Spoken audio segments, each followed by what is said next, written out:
해마다 이 시점이 되면 우리는 하루를 한 해를 결산하면서 그리고 뒤를 돌아다보면서 내 인생을 어떻게 살아왔고 내 믿음을 어떻게 지켜왔는가를 반성하는 시간을 갖게 합니다. 그런데 이때만 되면 교구를 담당한 교육자들이나 기관을 담당한 사람들이 여러분과 실경위를 벌려요. 이것 좀 담당하세요. 맡으세요. 못해요. 안 해요. 그래서 하라커니 못하겠다커니 이것 때문에 밀고 당기고 하는 모습을 제가 옆에서 많이 봅니다. 제가 어릴 때 초등학교 시절에 비장의 카드가 하나 있었어요. 우리 어머니한테 야단 맞는다든지 기분이 나쁘면 저녁에 방에 들어가서 이불을 덮어 쓰고 있습니다. 만서가 밥 먹으러 나오라. 안 먹어요. 빨리 나와. 밥 먹어. 싫어요. 너 안 먹으면 배고프다니까 빨리 나와. 안 먹는다고요. 그러면서 고집 부리고 오기를 부려요. 그런데 제일 억울할 때가 언제인지 알아요? 한 번만 더 얘기하면 먹으려고 그랬는데 그거 한 번 더 얘기 안 해줘가지고 밥 굶고 잤을 때 얼마나 억울한지. 우리 엄마가 한 번만 더 했으면 내가 못 이기는 척하고 밥 먹으려고 했는데 그때를 안 하는 거예요. 그냥. 여러분, 오늘 이 교회는 그리스도의 보혈에 피로 세워진 하나님의 교회라는 사실 믿어주시면 아멘 합시다. 그렇다면 우리는 교회를 위해서 마땅히 해야 할 일이 있지 않겠어요? 오늘 에베소 4장 1절에 보면 너희의 부르심에 합당하게 행하라 이렇게 말씀해요. 하나님이 이 시대에 왜 날 불렀을까?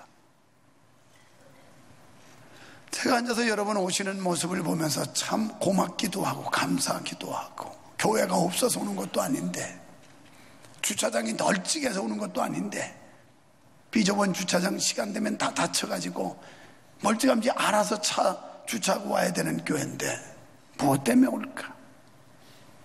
이거 하나님이 보내지 않으면 오겠어요? 나는 하나님이 여러분의 발걸음을 인도했다고 믿어요. 하나님이 부르시지 않으면요, 제가 아무리 통사정 애원하면서 오세요 오세요 한다고 여러분 올 수 있겠어요? 이런 거 생각하니까 저는 요즘 근래 들어서 부쩍 하나님의 은혜가 너무 고맙고 감사한 거예요. 그래서 입으로 흥얼거리면서 하나님 아버지 감사하고, 또 그냥 툭툭 튀어나오는 게 주여 아버지, 이 소리가 우리 집사람이 옆에 느낄 겁니다. 우리 남편이 요새 약간 충만해졌다 그런 생각. 하나님 은혜 생각하니까 너무 감사한 거예요. 제가 일부 예배 마치고 장장로님이 새벽에 눈이 막 쏟아졌다고 해서 그 눈이었어요. 나 빈 줄 알았더니 그게 눈이래. 눈이 그냥 팍 왔으면 좋겠네. 그냥 푹푹 빠지게. 그랬더니 안 돼요. 그러면 교회 오는 사람도 안 와요. 왜 안 와요? 우리 교회 사람들은 눈 오면 더 잘 와요. 기분 좋아서. 우리 교회는 막 비 온다. 그래서 웃으면서 그러면요, 야야야 눈 오고 추운데 가지마 이런다는 거예요. 그래서 아닌데 우리 교회는 눈 오고 비 와도 더 잘 오는데. 할렐루야. 이게 하나님의 은혜예요. 이게. 그래서 진실로 이 교회가 하나님의 교회라고 한다면 여기서 부여되는 모든 책임과 사명은 성직이에요. 성직. 믿습니까? 과거의 성직은 목사만 하는 줄 알았어요. 목사가 맡은 것만 성직이라고 생각하는 그 개념이 강했어요. 지금은 개념이 바뀌었어요. 여러분들이 교회에서 교구장을 하든 목자를 하든 아니면 아동부 교사 선생님을 하든 중등부 선생님을 하든 다 그게 사역 성직이야. 여기서 뭐 악기를 타든 저기서 노래를 부르든 안내를 하든 다 이것이 하나님의 일인 줄 믿습니다. 제가 2부 예배 오기 전에 이쪽 복도 끝에 왜 낯선 집사님들이 딱 안내한다고 서 있더라고요. 오늘 문지기가 바뀌었네. 그랬더니 저희들 뭐 신참이에요 그러더라고. 잘했어요. 여기 문지기가 오늘 날부터 없었는데 다윗은 내 궁전의 첫날보다 여호와의 전에 한 날이 더 행복하다. 그리고 여호와의 집에 문지기도 좋사오니. 그랬더니 무슨 소리 잘 모르 어안이 벙벙해서 안내위원 내 그랬어요. 내 아버지 집에 문지기가 뭐야? 안내위원, 주차위원, 이거 다 문지기들이에요. 문지기들. 그런데 다윗은 그게 행복하다는, 왕이었는데도 불구하고 여호와의 전에 문지기도 좋사오니. 얼마나 겸손한 사람입니까? 여러분, 우리가 됐으면 얼마나 됐습니까? 여러분이나 저나 잘났으면 얼마나 잘났습니까? 하나님 앞에 잘난 거 아무것도 없어요. 할렐루야. 그렇다고 한다면, 우리에게 주어지는 이 모든 일들이 성직이라고 생각한다면 헌신짝 버리듯이 버릴 수 있겠어요? 그걸 그렇게 값없이 생각해서 되겠어요? 같은 성직인데 역할이 다른 거예요. 저는 사례비 받고 일하는 성직이고, 여러분은 돈 갖다 내놓고 일하는 성직이고, 좀 이런 면의 차이는 있지만 우리가 하나님의 이름으로 하나님의 교회를 위해 하나님의 영광을 위해 하는 일이라면 모두 이게 다 성직이에요. 믿으시기 바랍니다. 여러분, 교회에서 부여되는 직분을 그렇게 값없이 생각하지 마세요. 하나님께서 우리에게 보상하세요. 하늘에 우리 각각의 상급을 쌓는 거예요. 마태복음 18장 15절로 18절에 보면요, 어떤 사람이 범죄하거든 가서 충고하래요. 권면하래요. 그리고 말 안 들으면 그 다음에 한 두세 사람 데리고 가서 또 증인 데리고 가서 하래요. 데리고 가서. 그래도 1대1로 권하고 두세 증인 데리고 가서 권해도 안 들으면 이방인처럼 취급하라. 조금 뒤에 설명하겠습니다. 이방인처럼 취급하는 게 얼마나 불행한 일인지 아시겠어요? 이방인은 어떤 사람이야? 안 믿는 사람, 지옥 갈 사람 아니겠어요? 우리가 여기 왜 나왔는데요? 왜 믿는데요? 천당 가려고 믿는 거죠. 할렐루야. 돈 벌으려고? 여러분보다 돈 많은 사람 많아요. 나 어제 깜짝 놀래 신방하다가 그저께인가 금요일날 여기 아이파크에 어떤 분은 자동차가 7대래요. 그것도 슈퍼카 2억씩 가는 차가. 그래서 요일마다 타는 차가 틀리대. 어떻게 부러우세요? 그렇게 살아보고 싶어요? 우리는 하늘에 소망 있는 사람들이잖아요. 천국 가면 황금마차 탈 거잖아요. 뭐가 부러워요. 나 깜짝 놀랐어. 그래서 우리도 우리 딸내하고 같이 살다 보니까 차가 오버돼서 5,000원씩 주차비를 한 달에 내는데, 그 얘기했더니 우리 집사님이 그러는 거예요. 원래 없었는데 여기는 아파트 주차장이 널널해요. 차를 몇 대씩 가지고 있어도. 그런데 어떤 분이 슈퍼카를 7대를 가지고 있어가지고, 그래서 문제가 돼서 그래서 주차비를 받자 이렇게 됐다는 거예요. 놀래 자빠질 뻔했네 내가. 물론 미국에 그런 사람이 있다 소리 들었어요. 우리 아들 선배, 자기 아버지가 여기서 큰 회사 하는 사람인데 저택을 사놓고 거기다가 차 뭐 온갖 고급차가 있어서, 이 친구는 포틀랜드에 가는 게 왜 가냐면 차 관리하러 한 번씩 부릉부릉 시동 걸어놓고 세차하고 그러라고 차 관리하러 간다는 거예요. 차가 갔다 오더니 우리 아들이 눈이 동그래졌더라고. 막 벤츠, BMW, 뭐 빼라린가 무슨 뭐 빼가린가 하여튼 뭐 이런 것부터 시작해서 고급차들이 그냥 몇 대인지 굴리지도 않고 세워놓고 1년에 한두 번 탈지 모르는데 그냥 세차하고 시동 걸어서 엔진 녹슬지 말라고. 우리는 지금 돈 때문에 여기 나온 거 아니에요. 명예도 권력도 돈도 건강도 없어질 때 와요. 다 놓칠 때 온다고요. 우리는 영원한 하늘에 소망이 있어서 여기 나온 줄 믿습니다. 소망, 이 소망 가지세요. 그날을 고대하면서, 내가 거기 가서 상급받을 걸 기대하면서, 비록 힘들고 어렵지만 우리는 사명을 감당하게 될 줄 믿습니다. 본문에서도 보시면 이방인처럼 행하지 말아라. 성도 여러분, 우리는 구원받은 하늘의 백성, 하나님의 자녀됨을 믿으시기 바랍니다. 이방인들은 허망한 것을 추구한다, 이렇게 설명하고 있어요. 이방인들처럼 허망한 것 추구하지 말래요. 또 여러분, 감각이 없는 사람, 마음이 굳어지면 감각이 없어요. 이런 사람은 하나님에게서 떠난다는 거예요. 마음이 굳어진 사람, 교만한 사람 얘기해요.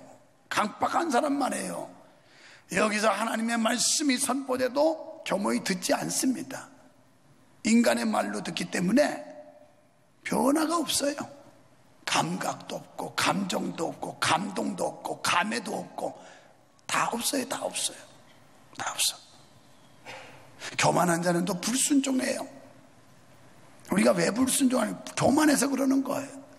나같이 부족한 사람에게 나는, 여러분, 내가 하나님 앞에 감사해. 내가 똑똑하고 잘났다면 감사 안 할 거예요.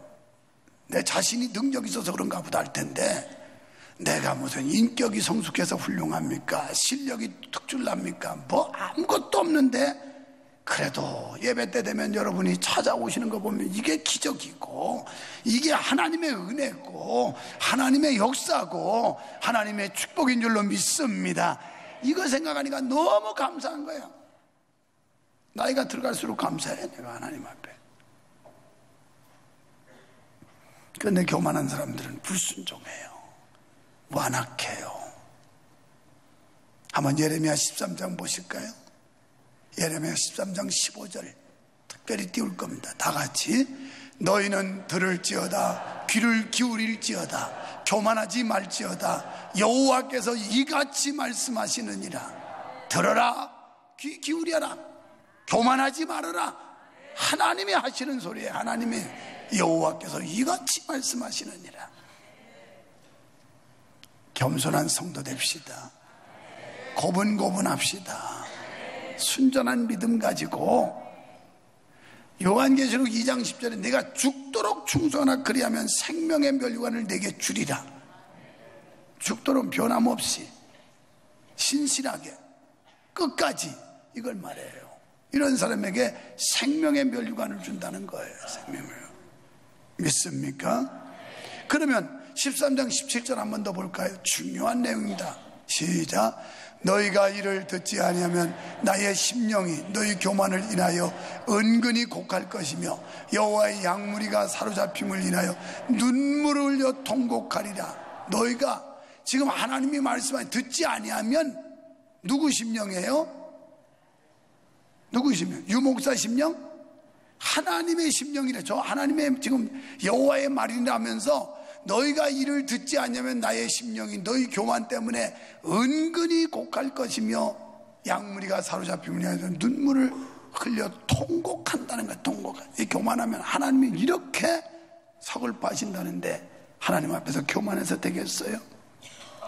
새 번역에 보면 17절을 너희의 교만 때문에 내 심령은 울고, 이렇게 번역됐어요. 하나님이 우신다는 거예요. 교만하면. 그리고 성도는 성령의 역사에 민감해야 됩니다. 아멘.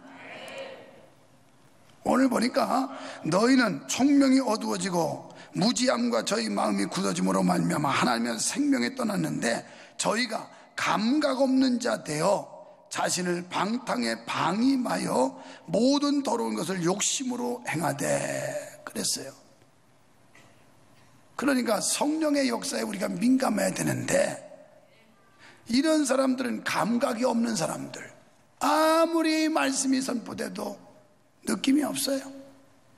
변화가 없어요. 반응도 없어요. 여기서 감각이 없는 자는 도덕적인 감수성을 상실한 자, 이런 뜻이에요. 도덕적인 감수성. 우리 그리스도인에게 도덕성은 뭘까요? 성도의 본분을 다하면서 그리스도인답게 하나님의 뜻에 순복하며 사는 게 도덕성 아니겠어요?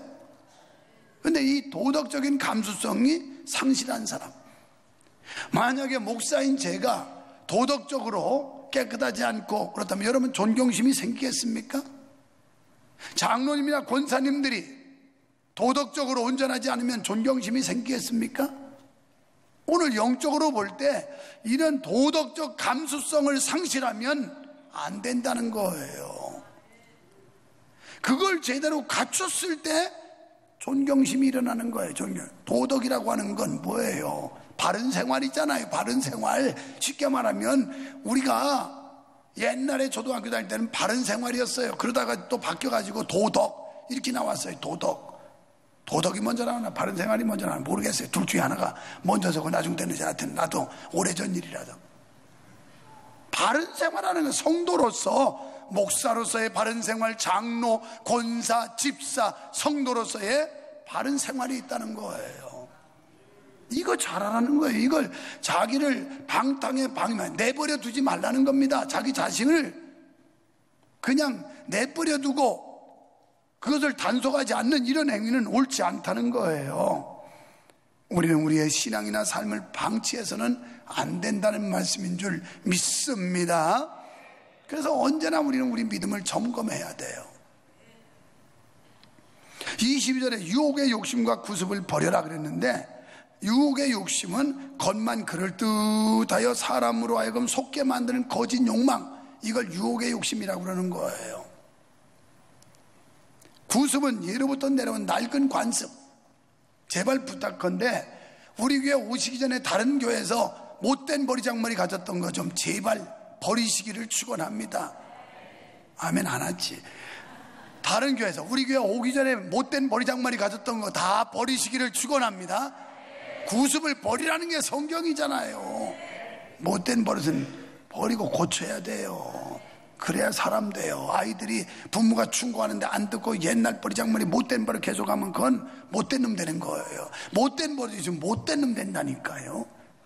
잘된 버릇하면 잘된 사람 되고.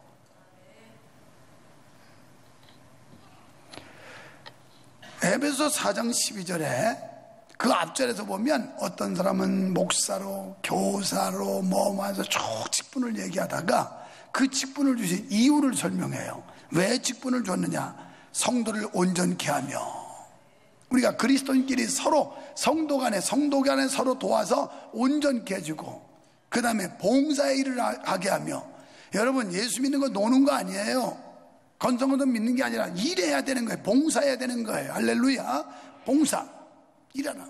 봉사의 일을 하게 하며 그리스도의 몸과 같은 교회를 세우며, 우리가 교회를 세워가는 거예요. 그러니까 이런 봉사자들이 많으면 우리 교회가 건강한 교회가 돼요. 봉사하는 사람은 말이 없어요. 근데 봉사 안 하는 사람이 말이 많아요. 이제 어쩌실래요? 옆에 사람 보고 한번 물어봐요. 이제 어쩌실래요? 당연히 헌신해야 되지 않겠어요? 아멘. 그래서 에베소 4장 1절에서 부르심에 합당하게 행하라 이렇게 나와요. 하나님이 우리를 택하시고 구원하신 하나님의 그 부르심의 목적에 합당하게 살라는 거예요. 고린도후서 8장 5절에 보면 성도는 먼저 자신을 주님께 드려야 된다 그랬어요. 로마서 12장 1절에 너희 몸을 거룩한 산 제물로 드리라는 거예요. 우리 몸을 드려야 돼. 시간도 드려야 되고 건강도 드려야 되고 여러분 재능도 드려야 되고, 이거 아멘 하다가 입이 부르탔나 다시. 시간도 드려야 되고 건강도 드려야 되고 재능도 드려야 되고, 그냥 다 드리는 거야. 다 드려요. 왜? 여러분, 하나님이 주신 은사를 묻어두면 안 됩니다. 마태복음 25장 25절에 보니까 달란트 묻어뒀던 사람 저주받았어요. 그뿐인가요? 누가복음 16장 1절에 보시면 어떤 사람이 주인이 준 걸 허비한다는 소리를 듣고 새 맞자고 불렀어요. 하나님이 우리에게 주신 건강, 하나님이 우리에게 주신 물질, 하나님이 주신 재능, 시간 허비하면 새 맞자는 거 끝내자는 거예요. 셈이 뭐예요? 끝나자, 계산하자, 끝장내자. 이렇게 되면 어쩌실래요? 그 소리를 듣고 종이 정신을 차렸다. 한번 누가복음 16장 1절부터 읽어보시면 나와요. 주인이 세마자고 하는 소리를 듣고 정신을 차려서 열심히 가가지고 일을 해서 종을 나눠주고 이런 일을 했다, 이렇게 나와요. 오늘 여러분, 하나님이 우리한테 세마자고 하면 인생 끝난 거예요. 귀에 있을 때 해야 됩니다. 우리는 이 땅에 올 때 아무것도 가지고 온 게 없잖아요. 우리 위에 은혜 있는 성도님들 참 많습니다. 3주도 더 된 것 같은데 대구에서 올라오는데 차 안에 전화가 한 통화 왔어요. 그게 평택의 박영찬 목사님 비전 명성교회 목사님, 어쩌고 저쩌고 앞에는 서두 얘기하더니 뒤에 본론이 나오더라고요. 저희 교회 겨울은 되는데 사실 이제 난방이 문제입니다. 그래서 여태 어떻게 살았는데 그랬더니 명성교회 조이하우스에 썼던 그 난로 그거 어디다가 폈는데 그게 5년이나 되니까 다 썩어가지고 다 못 쓰게 돼서 그래서 걱정입니다. 그래서 하는 길에 난방하지만 또 조금 있으면 여름 올 거기 때문에 냉난방을 겸한 걸 살라고 그랬더니 250만 원 달랍니다. 목사님 좀 어떻게 좀 해주세요. 그래서 글쎄야 뭐 감동이 돼야 되는 거고 성령이 역사해야 되지 내가 아니야. 그러고서 까마득히 잊어버렸어요. 근데 금요일날 새벽기도 때 기도하는데 제가 예배 전에 문득 그 생각이 나는 거예요. 참 이거 부탁받았는데 내가 뭐 누구 하고 안 하는 건 둘째치고 알리기는 해야 되는데 그걸 안 했구나. 그래서 그때 새벽기도 하는 분들은 할 기회도 없는 거예요. 선포했습니다. 여러분 중에 감동되는 분 여기 비전 명성교회 냉난방기 한다는데 하시면 됩니다. 2부 때도 똑같이 잊어버릴까 봐 설교하기 전에 했어요. 그랬더니 2부 예배 마치고 나중에 제 방에 갔더니 카톡이 여러 통이 들어왔어요. 목사님 그거 제가 하면 안 될까요? 제가 하겠습니다. 제가 하겠습니다. 그래서 선착순으로 강모 집사님한테 우선권을 주고 나머지는 죄송합니다, 감사합니다, 다 함께 해야 하세요. 다 함께 해야 하세요. 그러면서 권사님 같은 집사님 같은 동역자 만나서 행복합니다. 목회가 즐겁습니다. 이게 축복은 가로채는 거예요. 가로채는 거예요. 인생은 타이밍이에요. 타이밍. 그렇게 열심히 새벽기도 잘 나오던 사람들이 그날은 기회를 못 얻으려고 안 나오더라니까. 하나님이 그날따라 적게 나왔는데 금요 기도에 있다고 딱 그날 선포하게 내 마음을 감동하더라고. 기가 막히더만 하나님이. 그래가지고 막 여기저기서 카톡이 와서 자기가 하겠다고 다 양보시켰어요. 밀어놨어요. 은혜 있는 성도님들 우리 교회 안에도 많아요. 하나님이 주신 축복을 나누려고 하는 사람들 많다니까요. 여러분이 인색한 거지 그런 분들 많아요. 난 너무 감사했어요. 반드시 하나님이 축복할 줄 믿습니다. 돈도 하나님이 주신 줄 믿으시기 바랍니다. 건강도 하나님이 주신 줄 믿으시면 아멘 합시다. 재능도 하나님이 주신 줄 믿으시면 아멘 합시다. 사회적 지위와 재능도 하나님이 주신 줄 믿으시면 아멘 합시다. 언젠가는 거둬갈 때가 있어요. 우리는 청지기에 불과해요. 하나님이 맡겨주신 동안만 사용하고 관리하다가 끝나는 거예요. 하나님이 걷어가시면 하고 싶어도 못해요. 건강 걷어가면 병들만 하고 싶어도 못하고요. 돈 걷어가면 내고 싶어도 못 내고요. 여러분 하나님이 시간 주지 않고 갖다 눕혀놓으면 하고 싶어도 못해요. 어쩌실래요? 손살에 치지 말고 도리짓 하지 말고 부족하지만 열심히 해보겠습니다. 그저 노력해보겠습니다. 이게 은혜 아닐까요? 우리가 그걸 거부하는 행위 자체가 교만이에요. 하나님은요 각 사람에게 각각 다른 은사를 주셨어요. 여러분은 교회에서 내가 이런 은사를 받았는데 어디에 활용해야 될까를 찾아보세요. 분명히 이 큰 교회에서 할 일이 있을 겁니다. 뭔가 여러분이 필요로 하는 데가 있을 겁니다. 그런데 이 모든 것을 하나님을 위해 쓰지 않거나 묵혀두면 허비하는 종이 되는 겁니다. 에베소 5장 10절에 보니까 너희가 하나님을 기쁘시게 할 것이 무엇인가 깊이 생각해보라 이렇게 말씀해요. 하나님을 어떻게 하면 하나님을 기쁘시게 할까 깊이 생각해보라는 거예요. 저는 특징이 있다면 다른 거 다 못하는데 성령이 감동하면 즉시 행하는 그런 남다른 스타일이 있어요. 앞뒤 계산 안 하고 이건 하나님이 하라고 하는 뜻이다 그러면 그냥 바로 해버려요. 그랬더니 하나님 복 주더라고요. 은혜 주시더라고요. 그래서 에베소 5장 16절에서 세월을 아끼라. 때가 악하니라. 아껴야 돼요. 하나님 주신 시간 아껴야 됩니다. 누구를 위해서? 주님을 위해서, 하나님 영광 위해서, 교회, 건강한 교회, 또 성도를 위해 봉사하기 위해서. 갈라디아서 1장 10절에 사도 바울은 내가 사람을 좋게 하면 나는 하나님의 종이 아니다. 내가 사람을 좋게 하라, 하나님을 좋게 하랴. 여러분, 새해 누구 좋게 하시렵니까? 내가 편안하면 하나님이 불편해 하세요. 여러분이 편안해 하면 하나님이 불편해 하세요. 여러분이 불편해 하시면 하나님이 편안해 하세요. 이 말은 사명을 찾고 사역을 찾고 하나님의 교회에서 무언가 할 일을 찾아서 그 일을 감당하시라는 말씀이에요. 당연히 하나님을 기쁘시게 해야 될 줄로 믿습니다. 모든 거 다 하나님이 주신 거예요. 하나님 앞에 시간도 건강도 재능도 물질도 하나님께 영광 돌리는 삶이 되기를 주의 이름으로 축원합니다. 축원합니다.